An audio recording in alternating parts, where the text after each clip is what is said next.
आउज़ुबिल्लाहि मिनश्शैतानिर्रजीम बिस्मिल्लाहिर्रहमानिर्रहीम। नॉली फैक्ट्री के मुअज़्ज़ज़ दोस्तों, अस्सलाम वालेकुम। नाज़रीन इकराम, ये वाक़या है 1963 का, जब तुर्की से ताल्लुक़ रखने वाला एक शख्स अपने कच्चे पक्के मकान को आलीशान घर में तब्दील करने की गर्ज से वहाँ खुदाई करवा रहा था।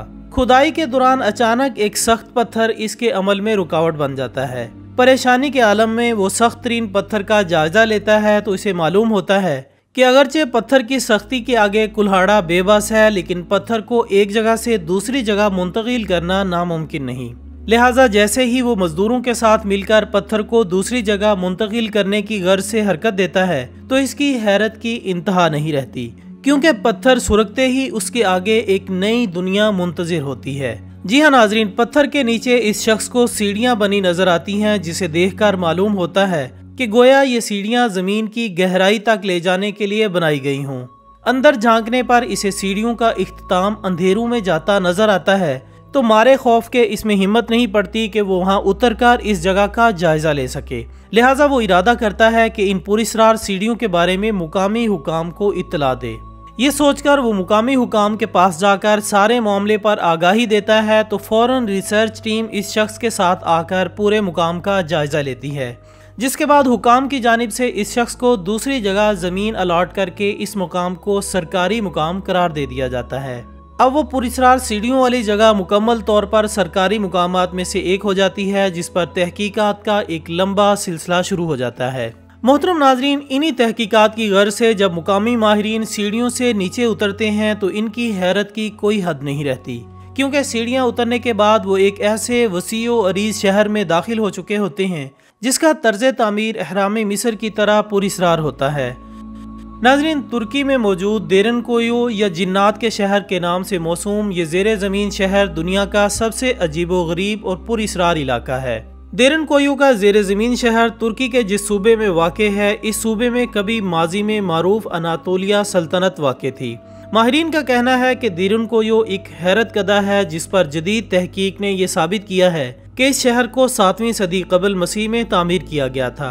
इस शहर में सतह ज़मीन से 11 मंजिल नीचे तक भी इमारतें बनी हुई हैं। सबसे निचली मंजिलें 85 मीटर गहराई में वाक़ हैं। सामीन ग्रामी, इस शहर का मुकम्मल तौर पर जायजा लेने के बाद माहिरीन ने यह बताया कि इस मतरूका शहर में लाइव स्टॉक, अस्तबल, इबादत खाने, गुदाम, मार्केटें और शराब की फैक्ट्री भी थी। इस शहर के बासियों ने ज़िंदगी के तमाम लवाजमात का भरपूर तरीके से एहतमाम किया हुआ था। हर मंजिल में छोटे छोटे इबादत खानों के अलावा एक मरकजी इबादत गाह भी थी, जो कि सीढ़ियों से नीचे जाते हुए दूसरी मंजिल पर बनाई गई थी। माहिरीन का कहना है कि 35 से 50 हज़ार अफराद मुनज़्ज़म तरीके से इस शहर में रिहाइश पजीर थे। शहर में हवा की आमदोरफ्त के लिए मुख्तलिफ जगहों पर बड़े बड़े हवादान बनाए गए थे। कहा जाता है कि जब माहिरीन ने इस शहर के मुख्तलिफ गोशों की छानबीन की तो इन्हें 11 मुकामात पर हवा के लिए खोदी गई बड़ी सुरंगें मिली, जिनके धानों को बड़े बड़े पत्थर रखकर अंदर से बंद कर दिया गया था। यानी 55 मीटर से ज़ायद तवील इन सुरंगों के धाने ऐसे मुकामात पर वाक़ हैं जो कि हवा के रुख पर हैं, ताकि हवा बआसानी अंदर दाखिल हो सके। इन 11 बड़ी सुरंगों के अलावा अब माहिरीन को तह से बाहर को निकलते हुए 15,000 सुराख भी मिले हैं। हवा और रोशनी के लिए निकाले गए इन सुराखों को भी भारी पत्थर रखकर बंद कर दिया गया था। ख़वातीन हज़रात, वाज़ेह रहे कि शुरू में तो इस शहर में दाखिल होने का एक ही रास्ता दरियाफ्त हुआ था, लेकिन बाद में तलाश के बाद मज़ीद कई दरवाजे भी मिले हैं। इन तमाम दरवाज़ों को 1 से 1.5 मीटर तवील और 30 से 50 सेंटीमीटर चौड़े पत्थरों से बंद किया गया था। दरवाज़ों को बंद करने के लिए जो पत्थर इस्तेमाल हुए, इनका वज़न 500 किलोग्राम तक है। दोस्तों, अगरचे पत्थर के ये दरवाजे सब अंदर से बंद किए गए थे, लेकिन इन्हें ऐसे अजीब तरीके से बनाया गया था कि इन्हें खोलना निहायत आसान था, जिसका तजर्बा उस वक्त हुआ जब तहकीक के दौरान एक ही फर्द के मामूली से धक्के से भारी पत्थरों के ये दरवाजे खुल गए। सामीन, इस पुरस्रार जगह की अच्छी तरह छानबीन करने के बाद इस इलाके में ही इसकी तामीर के लिए सिलेक्ट करने की वजह बताते हुए माहिरीन ने आगाही दी कि ज़ेरे ज़मीन शहर की तामीर के लिए जिस इलाके को मुंतखब किया गया, इसका अंदरूनी हिस्सा मजबूत चट्टानों पर मुश्तमिल है।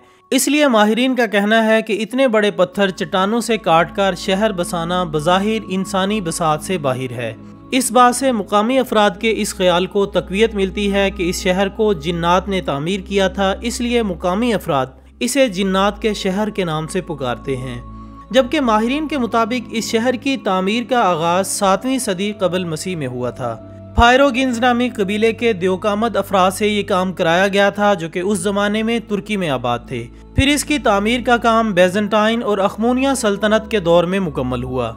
माहिरीन का कहना है कि ज़ेरे ज़मीन इतनी बड़ी तादाद में लोगों का जिंदगी गुजारना हैरत अंगेज है, जबकि माहिरीन को इससे ज्यादा शशदर करने वाली बात इस शहर की हैरत अंगेज तामीर है, जिसे इंतहाई सख्त चट्टानों को तोड़कर उस जमाने में तामीर किया गया जब जदीद हथियारों का तस्वुर भी मौजूद न था।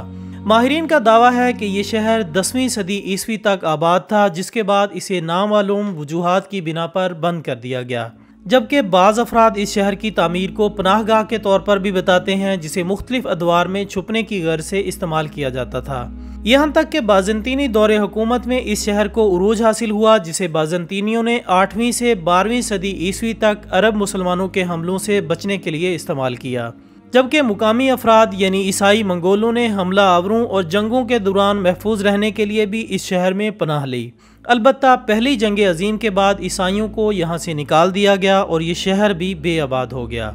लिहाजा मुअर्रिखीन का ये ख्याल है कि चूँकि तवील अरसे तक रोमन अफवाज और दीगर कबाइल हमला आवरों से बचने के लिए लोग इस इलाके में छुपते रहे, लिहाजा बहुत हद तक ये बात मुमकिन है कि इन अफराद ने ही ज़ेरे ज़मीन ये शहर तामीर किया हो। याद रहे दोस्तों कि यूनान के मशहूर तारीखदान और अरस्तु के शागिर्द ज़ेनोफोन ने अपनी किताब अनाबासीस में भी इस ज़ेरे ज़मीन शहर का जिक्र किया है। मुसन्निफ लिखता है कि अनातोलिया में रहने वाले लोग ज़ेरे ज़मीन घरों में रहते हैं, जिनके रास्ते तो कुओं की तरह है, लेकिन वो नीचे जाकर वसी हो जाते हैं। जानवरों को लाने ले जाने के लिए ज़मीन में सुरंगें खोदी गई हैं, अलबत्ता इंसानों के लिए सीढ़ियाँ बनाई गई हैं। इस ज़ेरे ज़मीन शहर में बकरियों, भेड़, गाय और पोल्ट्री के जानवर रखे गए हैं। इसी तरह दोस्तों ज़रतश्ती तारीख की किताब ओसा विंदीदाद में भी इस खित्ते में किसी ऐसे ज़ेरे ज़मीन शहर का जिक्र है, जिसे पनाह गुज़ीनों को ठहराने के लिए फारस के बादशाह यीमा ने बनाया था। ताहम माहिरीन को इस हवाले से कोई सबूत नहीं मिले हैं। जबकि सामीन, इस पुरअसरार शहर की मुख्तलिफ दीवारों में अजीबो गरीब तहरीरें भी कंदा की गई हैं, और जिस ज़ुबान में ये तहरीरें कंदा हैं वो ज़ुबान मौजूदा दौर में कहीं भी राइज नहीं। यही वजह है कि इस ज़ुबान को समझने से हर शख्स नाबलद है। इसी के साथ इस पुरअसरार शहर के इसरार में उस वक्त मजीद इजाफा हो जाता है जब माहिरीन ने गौर किया कि इतने बड़े शहर में ना तो कोई कब्रिस्तान है कि जहां इंसानों को दफनाया गया हो, और ना ही किसी इंसानी बाकियात के वजूद के शवाहिद मिले हैं, और ये सबसे हैरानकुन बात है। बहरहाल नाजरीन, इस पुरअसरार शहर पर तहकीकात आज तक जारी हैं और मुख्तलिफ किस्म के बयानात इस शहर को मजीद पुरअसरार भी बनाए रखते हैं। ताहम अभी तक इस शहर की मुस्तनद तारीख सामने नहीं आई है, जिस पर दिन रात काम जारी व सारी है।